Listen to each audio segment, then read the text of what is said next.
Welcome back to the show, Kelly. Haven't had Hey, you on in a while. Thanks for being no. here. Thanks for So, having me. yeah, just as a quick introduction, I had you on a while back with your business partner, Amy, talking about BMF Fitness and your story of how you started with a mobile fitness company. Now you have this huge space where people come and you build community and all the things. Well, I saw you on social media the other day talking about the documentary that's been released, Fit for TV, the reality, what is it? The reality of the biggest loser. And I was Yeah, like, I want to talk to her about this on my show. So I reached out. Here you are. Thanks for being here. thanks. Okay, so let's just talk about it. So there's a new documentary out that's based on like kind of the behind the scenes of what was going on to create the show The Biggest Loser, how it started out, and this ginormous success it had over many, many years.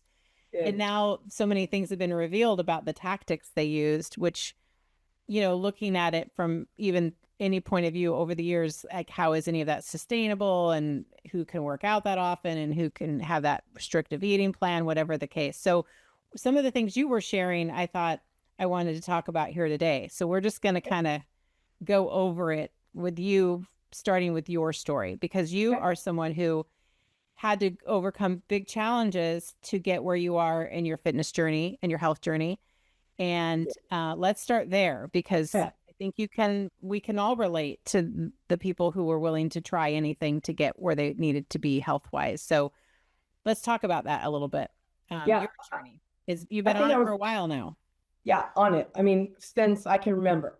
I think we were sharing the other day that I think I've been on a diet was encouraged to be on a diet from the age of 10 all the way to, until I kind of understood what I really needed to do and that healthy wasn't just one thing. But I think that the appeal of the show and as far as my own personal journey, I was glued to that television every single week watching it. Now, by this time, I had had two children, and so I think my weight was probably toward its highest at the beginning of the show. So it was a very relatable and very inspirational program to watch. But I completely related to those people because when you get to a place where you feel like you've done everything you could and nothing changes, or it changes temporarily and you lose weight and you gain weight and you lose weight and you gain weight, there's just a level of frustration and sadness and desperation that kind of takes over.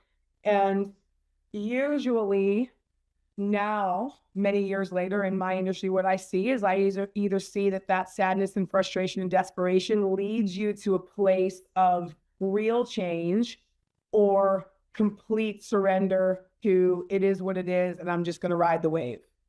And So, yeah, and not choose your health in the work that it takes. And right. one of the things that I think too is interesting about, in thinking about your story or anyone's story and how it's relatable, listening to the producers talk, if you haven't watched the documentary yet, highly recommend it. It's a quick watch, but listening to the producers talk about how, okay, was this show going to make fun of fat people in their words, or was it going to have heart and Yeah. emotion? And as they started taking these deep dives with the people who applied to be on the show and then came to be on the show, and by the end there's thousands of people waiting to audition every single episode, every single season, I should say. But you think about the desperation. You talk about how you get to this point where like, what options do I have? And they showed some of the applicants, like the woman who stood in the middle of, I think, Times Square in a bikini saying, please choose me. I'm like, that's desperate. Like, That's you're desperate. trying to stand out to them and make a spectacle of yourself to get noticed, to get picked to be on the show, and she did. Yes. So when you think about the how many things a person's already gone through, my guess is the majority of those folks hadn't ever, they had been on every conceivable diet. They joined every single program. They tried every single thing, except like what you're saying, that thing that works, which is the consistency and all of that. But I think even then, sometimes there's so many options of things to try that you're not even sure if you're trying the right thing. And even if you're giving it 100%, is it Yeah. low protein? Is it keto? Is it, some of the other weight programs that you can join and go in once a week, all those things. Yeah. It's just very hard to navigate. It is. I think, the level of confusion, if you spend 30 minutes on any social media platform now, and your topic of choice in your likes and watches tends to be weight loss or health, you're going to be bombarded with all of the different things that you should be doing in order to reach your weight loss goals or your health journey or whatever. And the reality is the fix, the solution is not glamorous.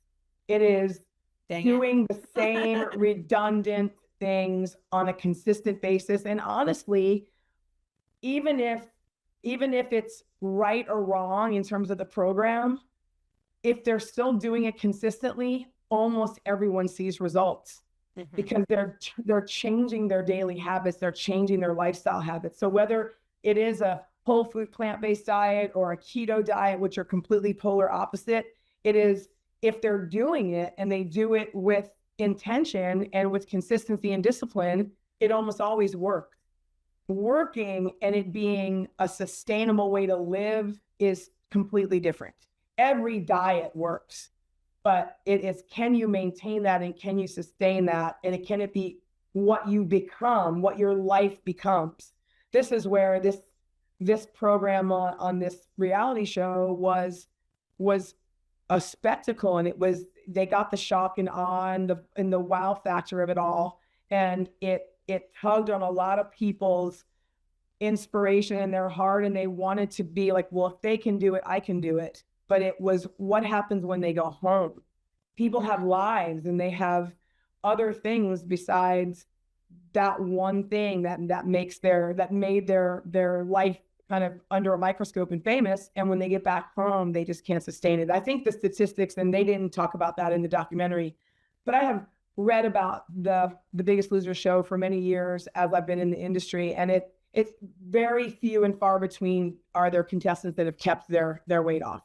Yeah. And it's the same thing where they end up losing it and gaining even more back. Yes. One of the main people that they followed there, they didn't show him at first, and he's like, yeah, I had it all figured out. I won, lost like 200 and something pounds. And then it showed him, and he's bigger than when he started. Yeah. And that's, he lost 239 pounds in 7 months. That is beyond anything that we would ever consider healthy. Yeah. Or his body went through it for sure. I mean, it was, and you see now where he is. Let's take a break. When we come back, I want to talk about some of those behind the scenes things that they were doing to have the speedy success. They were very nervous. The producers were very nervous about the first weigh-in. And the first weigh-in, I think the person lost like 12 pounds, and they're like, double digits, we're good. We're gonna make millions. Yeah. And even one of them said that when they hugged Jillian when they won, that she said, you just made me a millionaire. Yeah. She refuted that, by the way.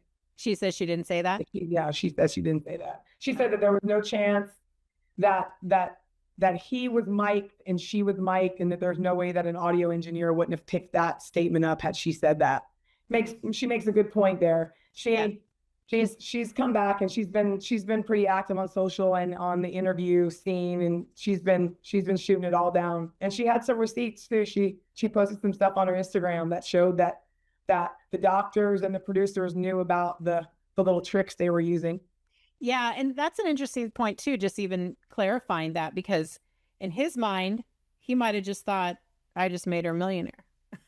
Even if she didn't say it. Like, there was a lot of talk about this, and the show was hugely successful, and they found the right formula. They decided to go with the heart of the story. Then the big numbers were showing up on the scale. I mean, that scale was a character, like they said. It was the main character of the whole show. And it was an object. So, I mean, ultimately the show did make her a millionaire many times over, but many times over. Yeah. Okay, let's take a break. We'll be back.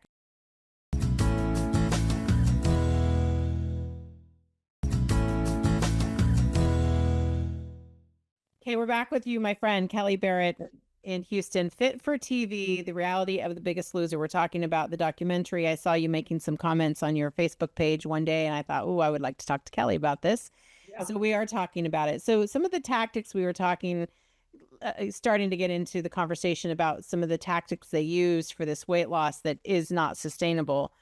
For one, you're you're locked in a room with away from food and temptation, or they tempt you in a way that is, you're building up for the show, and then you're working out. They're saying some of them 8 hours a day, sometimes more. What are some of the things that stood out to you as someone who helps train and get people to health? What are some of the things that were like the biggest sirens that went off for you that they were doing to get those big numbers for the scale? Few things. I mean, almost all of the things, but the original conversation was that some of the diets were as low as 800 calories a day. Anything really that hovers at 800 or 1,000 calories a day is considered a very low calorie diet and should always be medically supervised. Didn't sound like that the doctor on the show ever corroborated that. He went on the record to say that that was never his instructions, that he said 1,200, but he did say plus or minus 1,200 for females. And then he said plus or minus 1,500 to 1,800 for males. Obviously, in that low of a calorie range, you're going to get weight loss regardless, whether they were doing all of the exercise or not. But then because these super low calorie intake diets, they're just barely eating what their body burns at rest, doing nothing. And so that's going to put them in, just the fact that they were up and awake and alive, they were going to be in a bit of a calorie deficit. So then you compound that their minimum calorie burn was 6,000 calories a day. That is huge. Let's take that into perspective for a second. Like the average person in an exercise class or in a 1 hour workout might burn between 400 and 600, depending on the intensity of the class. Maybe a little higher, maybe a little lower. But so when you think about that, for every hour, they were burning, 600 or 800 calories. Now, the larger the person, the more mass they're moving through space, obviously their calorie burn could be higher. But at 6,000 calories a day with a minimum burn of that, they were having to work out probably 6 hours, if not more, every day. They speculated that the folks were given diuretics and given caffeine pills. Some even went on to say that there perhaps was even prescription attention deficit disorder medications that were given that could almost be kind of likened to taking speed. So those types of medications or those types of compounds are just going to artificially raise a person's heart rate. So they're going to be idling high all day. They're going to be burning a lot of calories that they wouldn't normally burn because of what they have in their system. Mm-hmm. Caffeine is a diuretic. Obviously, we know that if anybody who's ever been on a diet and you get on a scale after a week of dieting and you see a 5-pound weight loss, there's a real good portion of that original weight loss that's going to be water weight. Also, and so they were being integrated. Yeah. And then we could go into the whole, like, how much muscle mass was being lost at the low calorie diet expense. It was, I think all of it was very extreme. Bob Harper in the documentary said, was it extreme? Yes. But then he said, but they were getting healthier. The weight was pouring off of them. So I think one of the biggest points that people have to think about is that being smaller or weighing less does not equate health. Mm-hmm. They were losing weight and they were dropping pounds on the scale. They were not necessarily getting healthier. Yeah. They were getting off of their high blood pressure medications, their diabetes medications, but they were probably also destroying their thyroid and, doing these other things that were counterproductive to what they were trying to accomplish. Exactly. One of the things that I thought about when hearing him talk about they're getting healthier, and I was thinking, because they're losing weight, and we talked about the medications, but I remember seeing an interview with Matt Damon a long time ago when he lost a bunch of weight for the Courage Under Fire movie. And he was he had a very small role. So he didn't have a nutritionist, a dietitian, a trainer, nothing. He just cut out fat, this, that, basically ate chicken breast and broccoli for however long. And he said his thyroid was trash after that. And it took a lot to rebuild it. And a lot of times if you're in a movie and you're a bigger star, you get all of this support and everybody can help you through that process and get you there at a healthier pace. So the reason why I thought about that comparison is here we had doctors, trainers, nutritionists, all people who would ordinarily tell you 2 pounds a week is the average, the highest you want to lose. All these people who tell you that just those stock answers, are they themselves helping them exceed what they know to be safe, what they would explain to an ordinary client about what it is to be safe in losing? 100%. I think that it was all in the context of building this massive show and the draw that it had. It needed to be something that people were waiting every single week. They couldn't wait to turn on the TV and see what was going on with these people. And it wouldn't have been attractive or exciting, or it wouldn't have drawn people to be waiting for Wednesday night at 7 p.m. or whenever it aired if they were losing a pound a week. Yeah. Right. Think about in the context of watching the show, and they'd stand on the scale, and if there was a 1, the lights would dim and everyone would drop their head and shave. True. In my gym and in my practice as a coach, a pound a week is a win. It is a win. It is always moving in the right direction. Yeah. So, and it's the muscle measurements right alongside of that. Absolutely. I've done those before where I much prefer. What's that? My clients are usually sick of hearing me talk about the importance of muscle mass. Yeah. And I like that in the beginning of a workout. Anything I'm doing, I'd much rather do the pinch and tell me how much muscle and fat I have than the scale. Because we already know that's already, not completely accurate. Well, and I usually tell especially my female clients, my male clients aren't as invested in the number, but your weight is really just your gravitational pull to the earth, right? Mm-hmm. You can have, I've got people that have come to me and they're upset about their doctor saying that their BMI is elevated and they're now considered obese or overweight. And when you get with people who really know what's going on and what numbers are gonna translate to longevity and wellness and functionality in your life, weight is kind of on the bottom of my list. Yeah. Let's take a quick break. I want to bring up one other topic, and then I know you got to get going. It's just okay.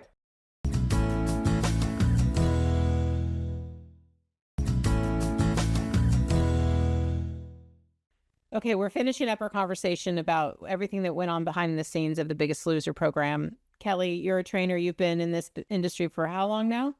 About 16 years now. 16 years. And you came to it honestly for yourself to try and get yourself healthy. I did. And then now you train others. And so one of the things that I pay a lot of attention to, I hang out with a lot of 70-plus-year-olds between cards and golf with my mom's friends who are now my friends. And there's amongst some of them, there's a lot of complaints about shoulders, knees, things like that. It's really hard. And what's coming up on my feed a lot right now is like not necessarily stretching, but like the functional movements. Mobility. Mobility. Yeah. And yes, moving, mobility, and having, starting off, maybe you start off with this little bit and then you build on it just like anything else. Yeah. And I feel like too, like, I like to say I will always bend over and pick up my golf ball instead of having the thing that pushes it to pick it up, because that's at least 18 times I'm going to pick up a golf ball, bend over to pick something up. There are other things that are just part of like everyday life. Like I have stairs in my house and people say, oh, well, what do you do when you get older? I'm like, well, if I've always climbed stairs, I should probably still be able to climb stairs. So that's how I look at things. Yes. And so what I really want to do as I come into, I'm in my almost mid 50s. I don't know. Am I still early 50s when I turn 54 next month? It's still early 50s. It's still early. Yes. Okay. I'm in my early 50s. So, I mean, do you find that your clients are looking more like, what does it look like to grow older? And how do you, you might lose a partner as you grow older, your husband or wife, if you had lived, your whole life, and then now you both have grown old and one of you goes first and that other one wants to be independent and not have a fall. And, falls are a big part of the conversation that's happening amongst 70-plus-year-olds, and how one fall can change everything and all of those things. So do you find that the older your clients are, the more they're less concerned with like the genes and how they fit and the scale, and more concerned with just being able to live a full life and be active and mobile, like you said? Yeah, we've been having this conversation in here for a long time. We have a mobility class on our schedule. We do a mobility flow pretty much for every warm up in every class we do. And it's talked about a lot. I say a lot. And I'll reference a quote from this documentary. The lady said, the lady from The Journalist said, nothing you'll do in life will be celebrated as much as getting thin. And I just wanted to throw the remote control at the TV, because I say the exact opposite. I say no one's going to care what size jeans you were when you're gone. Yeah. What legacy are you leaving, and what do you want people to remember you for? And that is that you played with your grandkids and you were able to golf every week, or you mowed your own grass or whatever. The reality, my dad is 81 years old, and he's played sports all of his life and had an active job and never paid anyone to ever mow his grass. That would have been a sin. He has always been physically functional and physically active. And I 1000% attest his independence right now. He lives alone. He grocery shops on his own. He still takes care of his yard, all of that. That conversation needs to be at the top of the list, because it's great to look great. It's great to have muscle and to be ripped and all the things that everybody aspires to look like and feel like. But when it all comes down to it, if you're not moving well and you can't do the things that you want to do with the people that you love, what's it all for? Really, really, what's it all for? There's the conversation has to be had. There has to be a kind of an epiphany when it comes to the wellness world, that we need to make our ultimate goal something different than just looking good in a bathing suit or in a pair of jeans. I agree with you 100%. I've watched the documentary also about the different regions of the world where people live to be over 100, and they have 5 pillars. I believe it is 5 pillars, and it's things like community, nutrition, things like that. Yeah, but most of it is mobility, and they walk and they garden and they bend over and they even you think Italian food, pasta. I mean, there are these women who get together a couple times a week to make pasta. They're in community, they're having wine, they're making fresh ingredients, and they're living to be 90 and 100 years old. And they don't eat a pound of pasta at a time. They eat a small portion. You're right. The blue zones have, and funny enough, one of the shared common things between those blue zones is not intentional constructive exercise. It is just simply living an active life and doing things like you said, gardening and mowing your own grass, and that's, I think, the things that we look at in terms of quality of life too, not just all of those things. Well, you're always fun to talk to you about this stuff because you're so informed. Thank you. And when I heard you talking about it on Facebook, I'm like, I think we could have a pretty good conversation about this. So consider mobility, consider what you want your life to look like, and then go after those things. And the scale and the clothes and all that thing that falls into place on its own. Yeah. If you're chasing the right thing, if you're chasing health as your ultimate goal and longevity, then the other stuff kind of falls in place. And just keep it simple and keep it consistent, and it almost always works that way. Well, thanks for being here. Thank you for having me.